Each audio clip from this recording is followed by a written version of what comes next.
ಕೆಂಡ ಸಂಪಿಗೆ ವಿಕ್ಕಿ ವರುಣ್ ಅವರು ಅಂದ್ರೆ ಆ ಸಿನಿಮಾ ಒಂದು ಕನಸಲ್ಲದ ಒಂದು ಕನಸಾಗಿತ್ತು. ಯಾಕಂದ್ರೆ ನಿರ್ದೇಶಕನಾಗಿ ಬರಬೇಕು ಅಂತಂದವರು ಆ ನಂತರದಲ್ಲಿ ಸೂರ್ಯ ಅವರ ಒಂದು ಒಂದು ಮಾತಿಗೆ ಒಪ್ಪಿ ನಟನಾಗಿ ಬಂದರು.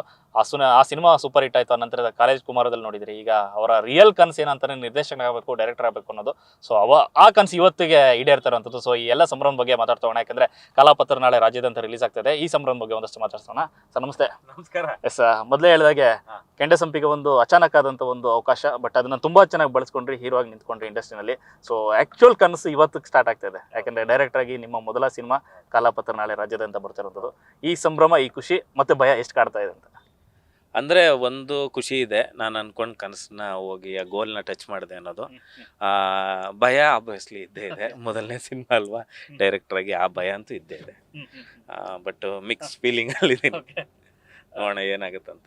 ಬಟ್ ಮೊನ್ನೆ ವೇದಿಕೆನಲ್ಲಿ ಅಂದ್ರೆ ಟ್ರೈಲರ್ ಲಾಂಚ್ ಏನಾಯ್ತು, ಅದರಲ್ಲೇ ಒಂದು ದೊಡ್ಡ ಸಾತು ಮತ್ತೆ ಒಂದು ನಿಮಗೆ ಒಂದು ನಂಬಿಕೆ ಹುಟ್ಟುವಂತ ಒಂದು ಮಾತು ಬಂದಿದೆ ಅಂತ ಅನ್ಕೋತೀನಿ. ಯಾಕಂದ್ರೆ ಶಿವಣ್ಣ ಆಲ್ಮೋಸ್ಟ್ ಎಲ್ಲ ಈವೆಂಟ್ಗಳಿಗೆ ಹೋಗ್ತಾರೆ, ಮಾತಾಡ್ತಾರೆ. ಬಟ್ ಒಂದು ದೃಢವಾಗಿ ಒಂದು ಮಾತು ಹೇಳಿದ್ರೆ ಆಕ್ಚುಲಿ ತುಂಬಾ ಜನ ಶಿಲೆ ಚಪ್ಪಾಳೆ ಹೊಡೆದ್ರು.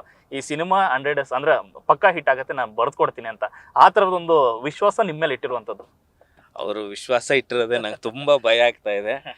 ನಾನು ಅಸಿಸ್ಟೆಂಟ್ ಡೈರೆಕ್ಟರ್ ಆಗಿದ್ದಾಗ ಪ್ಲಸ್ ಇವಾಗಿನ ತನಕನೂ ಪ್ರತಿ ಇದರಲ್ಲೂ ನಮ್ಮದು ಗೀತಾ ಶಿವರಾಜ್ ಕುಮಾರ್ ಅವರು ಅರ್ಪಿಸ್ತಾ ಇರೋದು ಕಾಲಾಪತ್ತರು.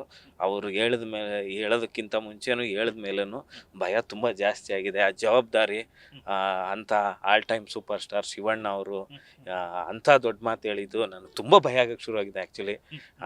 ಯಾಕಂದರೆ ಅವ್ರು ಇಟ್ಟಿರೋ ನಂಬಿಕೆನೂ ಉಳಿಸ್ಕೋಬೇಕು ಅನ್ನೋ ಭಯ ತುಂಬ ಇದೆ. ನೋಡೋಣ ಏನಾಗುತ್ತೋ, ಒಟ್ನಲ್ಲಿ ಭಯ ಅಂತೂ ಇದ್ದೇ ಇದೆ. ಯಾಕಂದರೆ ಅವರೇ ಹೇಳಿದ್ರು ನಾನು ಇಷ್ಟು ಚೆನ್ನಾಗಿದೆ ಅಂತ ಅಂದ್ಕೊಂಡಿರಲ್ಲ, ತುಂಬ ಚೆನ್ನಾಗಿದೆ ಅಂತ ಹೇಳಿದಾಗ ನನಗೆ ಭಯ ಜಾಸ್ತಿ ಆಗೋಯ್ತು. ಯಾಕಂದರೆ ಜವಾಬ್ದಾರಿ ಜಾಸ್ತಿ ಆದಷ್ಟು ಭಯ ಜಾಸ್ತಿ ಆಗೋಕ್ಕೆ ಶುರುವಾಗಿದೆ. ನೋಡೋಣ ಏನಾಗುತ್ತೋ. ಅವರು ಇಟ್ಟಿರೋ ನಂಬಿಕೆ ಉಳಿಸ್ಕೋತೀನಿ ಅನ್ನೋ ಒಂದು ಸಣ್ಣ ನಂಬಿಕೆನೂ ಇದೆ. ಈವೆಂಟ್ಗೂ ಮೊದಲೇ ಶಿವಣ್ಣ ಅವ್ರಿಗೆ ಸಿನಿಮಾದ ಗ್ಲಿಮ್ಸಸ್ ಏನಾದ್ರು ತೋರಿಸಿದ್ರ ಅಂತ? ಯಾಕಂದ್ರೆ ತುಂಬಾ ಅಂದ್ರೆ ನೋಡಿದಾರೆ, ತುಂಬಾ ಅಬ್ಸರ್ವ್ ಮಾಡಿದ್ರಿ ಸಿನಿಮಾದ ಬಗ್ಗೆ. ಆ ಒಂದು ಕಾರಣಕ್ಕೋಸ್ಕರ ಅಂದ್ರೆ ಇನ್ನೊಂದು ಮಾತು ಹೇಳಿದ್ರು, ಈ ತಮಿಳು ಮತ್ತೆ ಮಲಯಾಳಂ ಸಿನಿಮಾಗಳು ಹೇಳ್ತೀರಾ, ಅದು ಪ್ರತಿಯೊಂದನ್ನು ಅಬ್ಸರ್ವ್ ಮಾಡ್ತಾರೆ, ಅಂತ ಸಿನಿಮಾಗಳು ನಮ್ಮಲ್ಲೂ ಬರ್ತದೆ, ಅದಕ್ಕೆ ಉದಾಹರಣೆ ಕಾಲಾಪತ್ರ ಅಂತ. ಇಂಥ ಸಿನಿಮಾನ ಗೆಲ್ಸಿ ನಿಲ್ಸಿ ಅನ್ನೋ ಒಂದು ಮಾತು. ಅಂದರೆ ಶಿವಣ್ಣ ಅವ್ರಿಗೆ ನಾನು ಈ ಸಿನಿಮಾದ ಒನ್ಲೈನ್ ಕಥೆನೂ ಹೇಳಿದೆ. ಟ್ರೈಲರು ಗ್ಲಿಮ್ಸ್ ಎಲ್ಲ ತೋರಿಸಿದಾಗ ಅವ್ರಿಗೆ ಈ ಸಿನಿಮಾದ ಐಡಿಯಾ, ನಾವೇನು ವರ್ಕ್ ಮಾಡಿದ್ದೀವಿ ಅದು ತುಂಬ ಇಷ್ಟ ಆಯಿತು. ಸಖತ್ತಾಗೈತೆ ಅಂತ ಅವರು ಫುಲ್ಲು ಖುಷಿಯಾಗಿ ಅದರಲ್ಲಿ ಒಂದು ಸಾಂಗ್ ಲಾಸ್ಟಲ್ಲಿ ಟ್ರೈಲಲ್ಲಿ ಬರೋದಂತೂ ಇದು ಸಖತ್ತಾಗೈತೆ ಅಂತ ಹೇಳಿ ಆ್ಯಕ್ಚುಲಿ ಅವರು ಹೇಳಿದ ಮೇಲೆ ಅಲ್ಲಿವರೆಗೂ ನಾನು ಎಲ್ಲರಿಗೂ ತೋರಿಸ್ತಾ ಇದ್ದೆ, ನಮ್ಮ ಟೆಕ್ನಿಷಿಯನ್ನು ಎಲ್ಲರಿಗೂ ಚೆನ್ನಾಗಿದೆ ಅಂತ ಹೇಳೋರು. ಸುಮ್ಮನೆ ನಾನು ಬೇಜಾರು ಮಾಡ್ಕೋತಾನೆ ಇಲ್ಲ ಅಂತ. ಶಿವಣ್ಣ ಹಂಗಲ್ಲ, ಸ್ಟ್ರೈಟಾಗಿ ಹೇಳ್ತಾರಲ್ವ. ನನಗೆ ಎಷ್ಟು ಭಯ ಇತ್ತು ಅಂದರೆ ಹಿಂಗೆ ತೋರಿಸ್ಬಿಟ್ಟು ಸುಮ್ಮನೆ ಕೂತಿದ್ದೆ.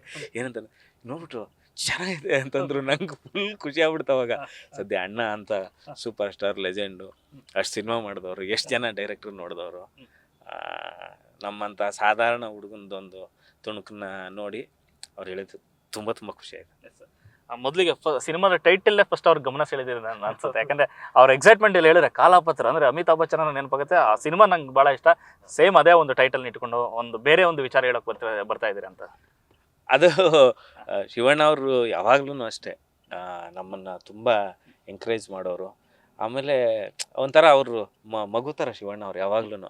ನಾವೇನೇ ಮಾಡಿದ್ರು ಅಣ್ಣ ಹಿಂಗೆ ಮಾಡ್ತಾಯಿದ್ವಿ, ಅಣ್ಣ ಏನಾಗಲ್ಲ ಮಾಡ, ನಾ ಕಟ್ಟಿ ಪುಡಿರು ಆ್ಯಕ್ಟ್ ಮಾಡ್ಬೇಕಾದ್ರೆ ಹಿಂಗೆ ಬಂದು ಒಂದು ಶಾರ್ಟ್ ಮುಗೀತು, ಅಣ್ಣ ಕ್ಷಮಿಸ್ಬಿಡಿ ಅಂತ ಹಿಂಗೆ ಮಾಡೋ ಏನಾಗಲ್ಲ ಅಂತ.